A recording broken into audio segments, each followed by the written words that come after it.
Jadi gini ya, pengertian TPPU itu gini ya. Ya tindak pidana pencucian uang. Uang yang dihasilkan ini adalah suatu perbuatan tindak pidana ya. Itu macam-macam ya.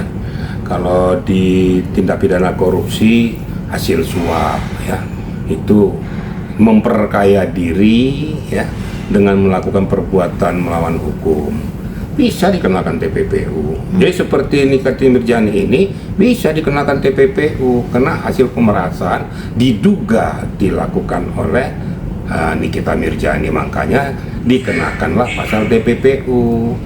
Nah, tinggal nanti di dalam pendalamannya apakah TPPU ini berbunyi. Nah, ini yang selama ini saya katakan, silakan itu pengacaranya memberikan argumentasi hukum untuk mematahkan pasal TPPU bahwa ini tidak benar. Alasannya 1, 2, 3 harus bisa secara runtut.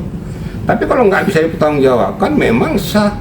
Ya, itu dikenakan TPPU kena karena dia bukan uangnya, bukan hasil jeripayanya, tapi hasil meras orang, sehingga mendapatkan keuntungan uang itu sejumlah 4 miliar itu dikenakan di pasal TPPU. Paham kira-kira ya?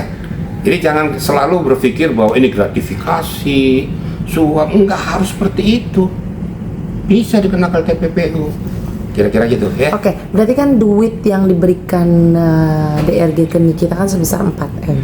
Diduga katanya itu untuk pembayaran rumah barunya. Mungkin itu bisa masuk kena TPPU juga.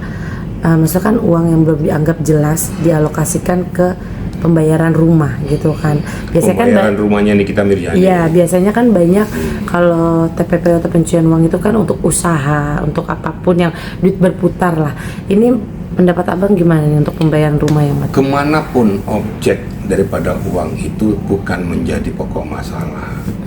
Yang menjadi masalah adalah uang hasil daripada jarahan tadi secara tidak sah dengan secara melawan hukum. Itu saja. Jadi secara sepihak, jadi contoh suap kan, dia tidak melakukan apa-apa, disuap dia dapat uang, itu TPPU kan gitu. Beda lagi contoh seandainya saya menjual barang dengan kamu, harga barang itu Rp5 padahal sebenarnya itu hanya Rp1, itu bukan TPPU. Beda kan? Nah, ini kan dengan serta-merta tanpa ada suatu kerugian apapun dia menerima aliran dana tersebut, ditimbunlah itulah TPPU. Kira-kira itu bisa membedakan gitu ya. Nah, jadi ada hasil merampokan, beda lagi. Kalau ini kan hasil suatu perbuatan dengan cara melawan hukum, berpindahnya uang, nilai uang sejumlah besar kepada seseorang tanpa melakukan perbuatan apapun, tidak ada transaksi segala macam gitu loh. Hanya gara-gara meres saja, kemudian pindahlah uang dengan tidak melakukan suatu tindakan atau aktivitas. Terus dia dapat uang dengan cuma-cuma, itu TPPU itu kena. Oke, berarti dengan adanya gugatan baru ini kepada DRG yang mengatakan one prestasi, berarti kan one prestasi kan ada perjanjian dari awal ya, Pak Irjan. Nah, ini gimana nih, mungkin benar atau salah sih langkah Fahmi Bamit ini? Dan ada yang mengatakan juga ini untuk menghapus tindak pidananya Nikita Mirzani, yaitu TPPU ini. Malah kalau seandainya ada ikatan perjanjian antara mereka berdua, malah bukan TPPU malah. Kan itu. Nah, sekarang one prestasi yang apa yang diangkat ke permukaan? Apakah gara-gara penerapan pasal TPPU? Nah, yang menerapkan pasal TPPU itu kan penyidik berdasarkan analisis suatu perkara yang terjadi antara Reza dan Nikita Mirzani. Nah, kemudian ini kan sedang berjalan, sedang berproses, sedang bergulir kan gitu. Nah, nanti kita lihat aja nanti. Kalau menurut hemat saya tidak mengajari pengacaranya. Sebaiknya sebenarnya pengacara itu laporkan balik pencemaran nama baik yang mengakibatkan Nikita Mirzani itu mengalami kerugian moral maupun material.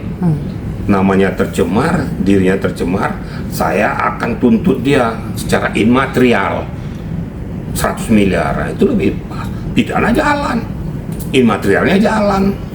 Kalau prestasi kan sepertinya kayak seperti murni perdata gitu loh.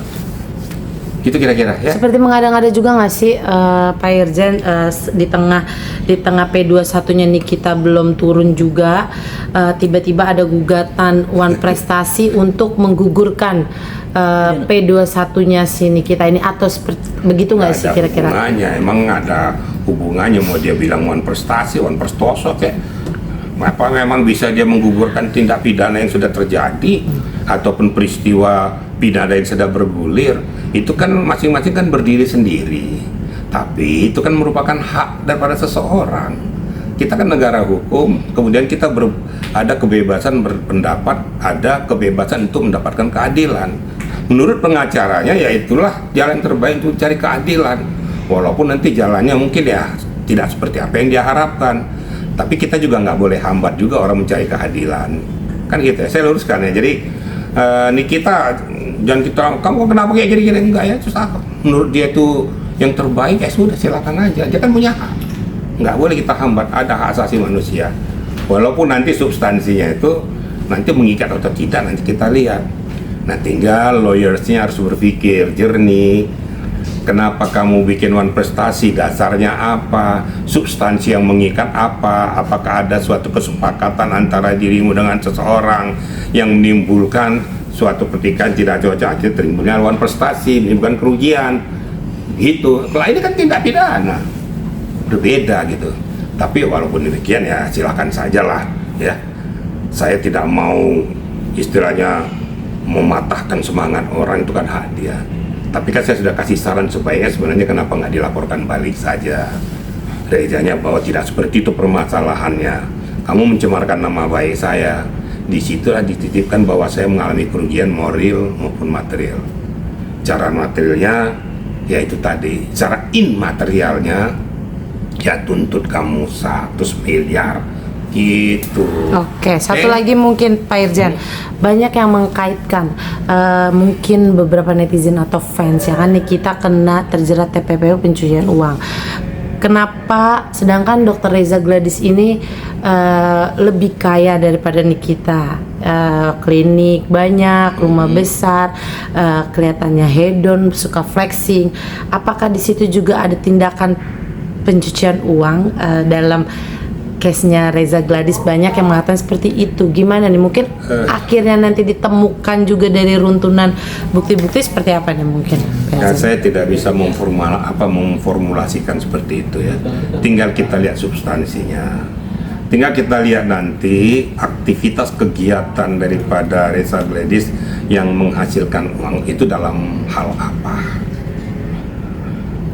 Saya tidak mau mengarahkan kemana-mana, contoh saja umpamanya dari skincare yang dilakukannya sesuai dengan etika prosedur enggak. Kalau tidak sesuai dengan etika prosedur, kemungkinan ada overclaim dan lain sebagainya, sehingga masyarakat tertipu ya.